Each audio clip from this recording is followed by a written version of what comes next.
Hi friends, this is 5 Months Tech YouTube channel. Here is Nothing Phone One Smartphone. In this video, you will know how to set lock screen pattern invisible in your phone Nothing Phone 1. First of all, go to the settings of your phone here and click on security. Now click on this gear icon in lock screen and you will see make pattern visible.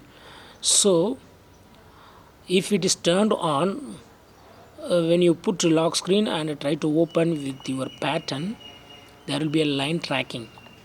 If you want to disable it, just turn off it, and now while trying your pattern you will not have line tracking. See here, pattern is invisible, so you can confidently put your pattern in public or in front of your friends or whatever maybe.